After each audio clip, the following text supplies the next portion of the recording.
Good morning, good afternoon, good evening, wherever you are. We are going to go into our next reading.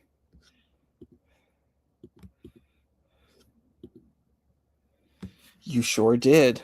Thanks for coming. All right, here we go. I'm going to try to get this on a orchestrated time period.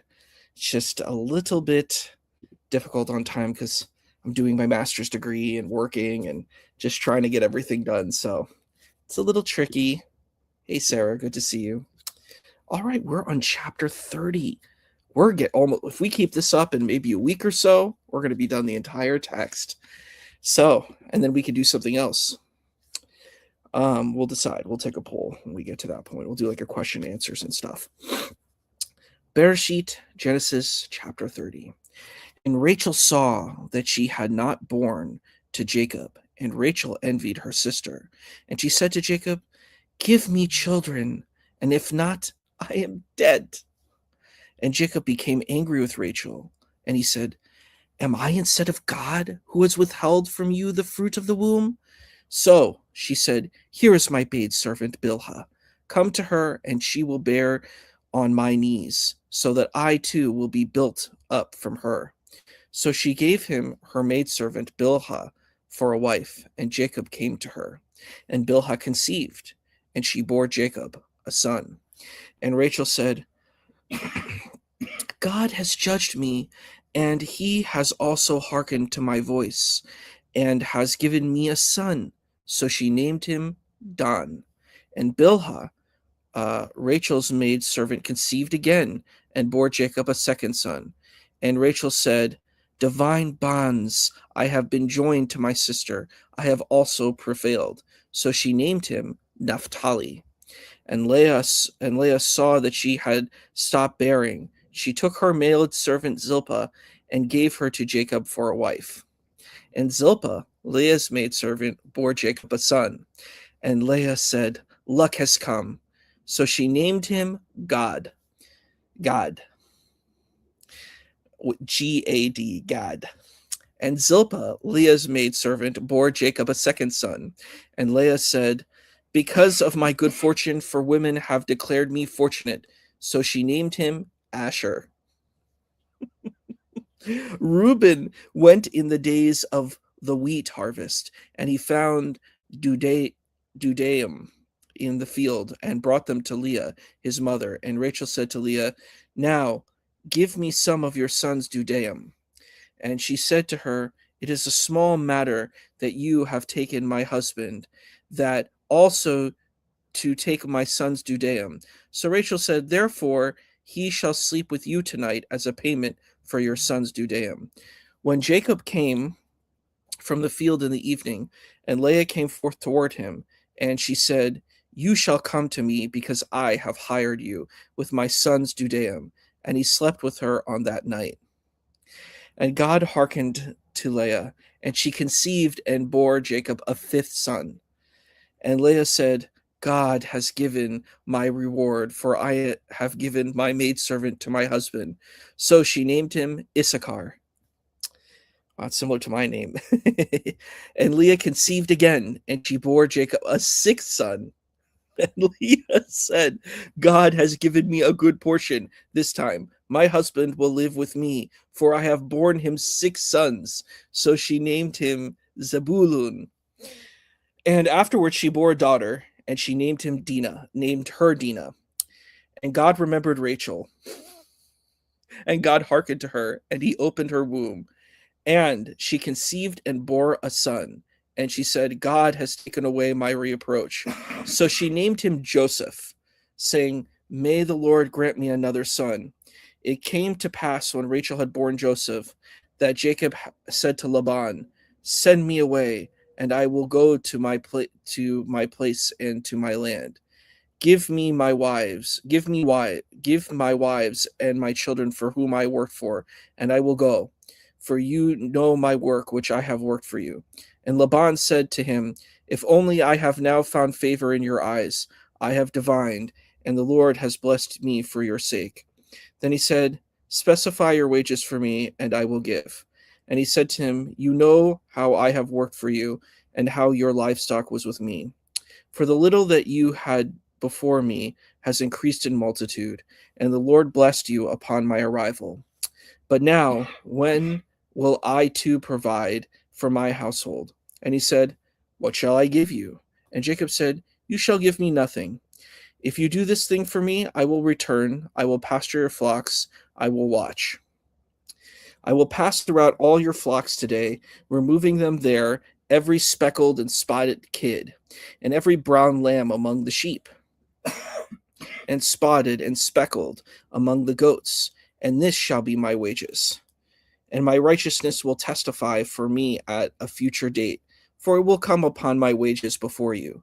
Whatever is not speckled or spotted among the goats or brown among the sheep uh, shall be counted as stolen with me." And Laban said, "Very well, if only it would be as you say." And he removed on that day the ringed and spotted male goats, and all the speckled and spotted female goats, whichever had white on it, and all brown among the sheep, and he gave into the hands of his sons. And he set 3 days' journey between himself and Jacob tended to Laban's remaining animals. And Jacob took himself moist rods of trembling poplar and hazelnut and chestnut, and peeled white streaks upon them, bearing the white that was on the rods. And he thrust the rods that he had peeled into the gutters in the watering troughs, and the animals would come to drink opposite the animals, and they would come into heat when they came to drink. And the flocks, I can make a Discord for everyone. I'll do that.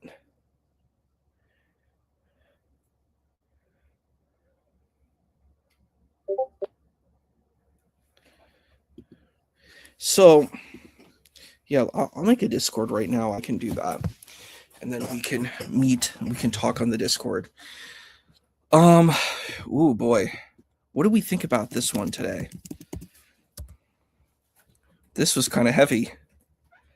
Talking about all the wives and women competing against each other. Wow.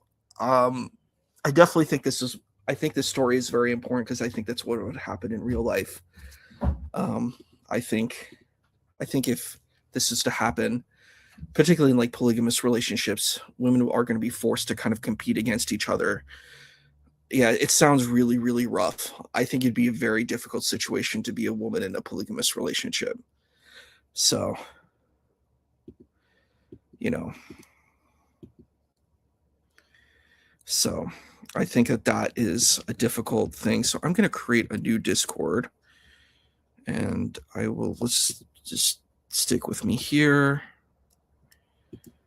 and we can talk about that.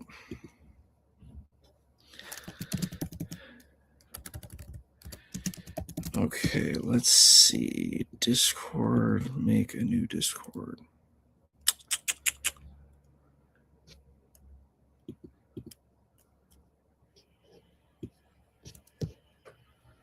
Let me figure this out.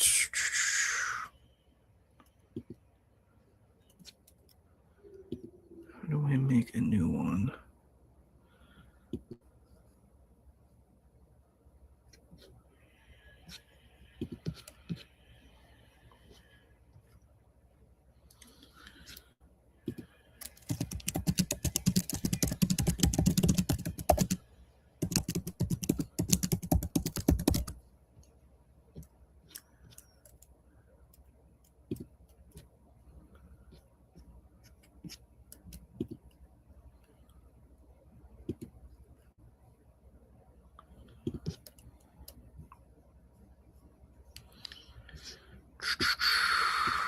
Maybe this is it.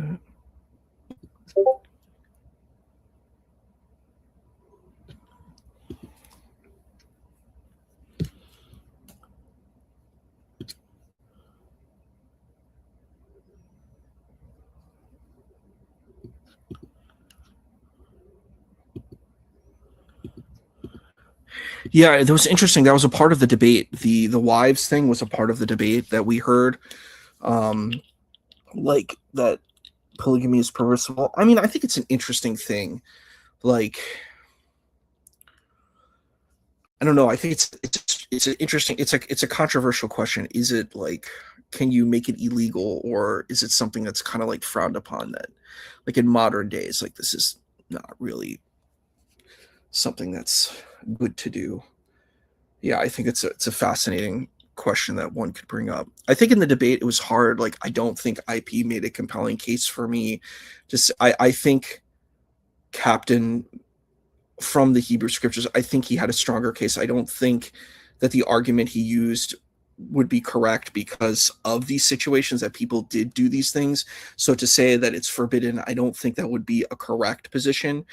But I think, like your standard kind of Jewish position, I think your Christian position is that this is just not the practice that people do nowadays. I think that is kind of what it is, and that's why people don't do it, because there's a lot of problems tied with it. And I think this narrative, this narrative, you can see the how many problems. I think it's the story is perfect in showing the problems of it. I'm a person who really believes in free speech, so I'm like I think outlawing things is problematic. I think it's better to encourage certain perspectives as opposed to outlawing it, because I think then you have to use government to enforce it, and there's a lot of issues with that. But I think you're right. I think that it would be very difficult. Like you could see in the narrative. I think this narrative is perfect. That it's perfect that how difficult this situation is. This is not some easy kind of situation. It is very difficult. And just like the idea, if someone has kids, do you compete to have kids? It doesn't seem like you're really going to be in joy and happiness. There's going to be suffering. And I think that that's what Captain ignored. I think for a guy, they're like, oh yeah, this sounds awesome. I have access to these spaces, but it's not really looking at the real effects that can come from this. So I think that's important to consider.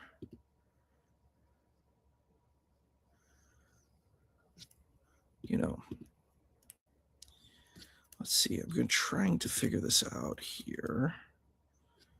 Maybe I have to go to the bottom here. That's what it is. Cool.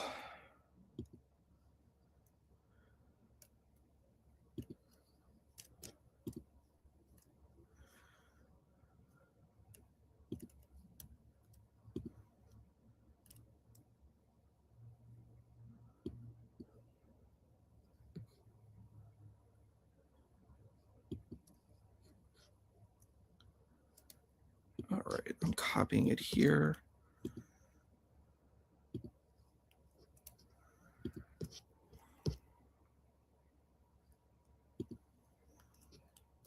I'm going to fix all of this stuff later. There it is.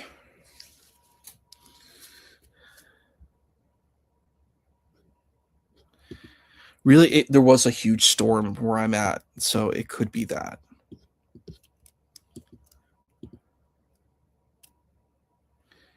All right, I just made the Discord. So, yeah, if you want to join, that's the way to do it. Let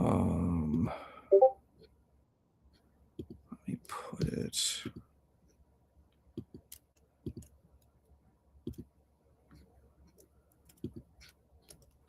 That's the Discord there.